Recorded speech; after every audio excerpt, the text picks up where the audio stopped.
We're going to talk about the lighted boat parade. So when did this start? I knew you were going to ask me that, and I should have checked the resources. This is the Yacht Club's 60th anniversary, and I'm pretty sure that we've been doing it for at least 40 of those 60 years. Okay. So it's been a while. Been a while. Yeah.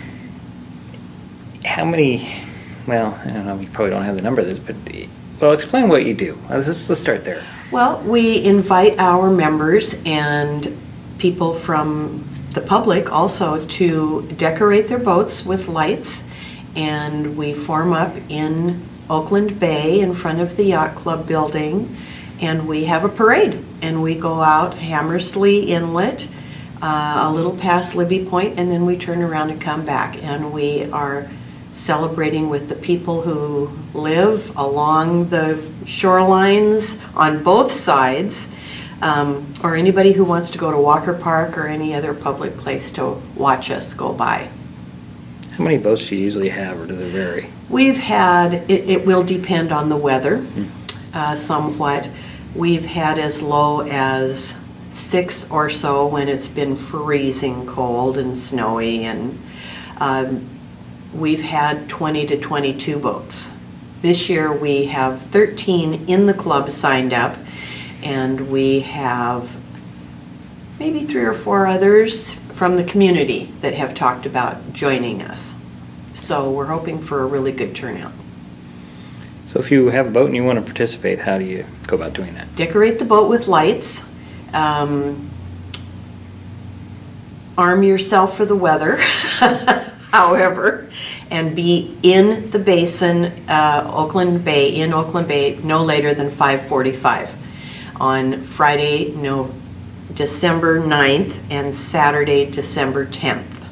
And the parade will start promptly at 6 p.m.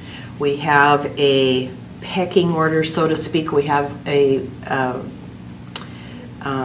experienced captain who will lead the parade, and then it's followed by the Commodore, Vice Commodore, Rear Commodore, and then other people pretty much are just fall in line as they wish. And we should be through back to Oakland Bay no later than 9 o'clock. Okay. But just come. If you're lighted up and you get in line, love it.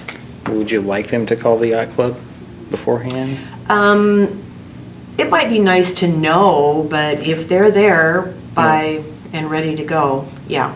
Okay. Yeah. Okay. Yeah. I think that's all that I had. Yeah, and this year it will start promptly at 6 because the tides are not as good as we'd like them to be. So we're starting a little earlier to get back.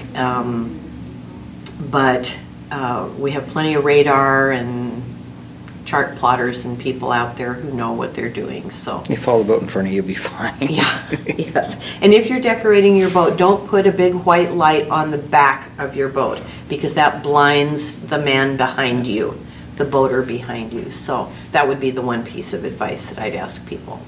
Now, you talked about the weather. If it's stormy and really bad, you'll just not do it, or? Last year we did it regardless. If it's raining, that will make no difference. We will go. If it's predicted that there are 50 to 60 mile an hour winds, even, yeah, that much, there's a possibility we would cancel. But we have some pretty hardy boaters, and I cannot remember in the 20 years I've been in the club, maybe one time they canceled. And that was for snow and ice and really freezing weather. Yeah. Okay. So you have to consider that people have to get down to the guest dock to get on the boat or whatever. So there's pedestrians involved too. And safety's top priority. Yes, absolutely, always, in everything we do.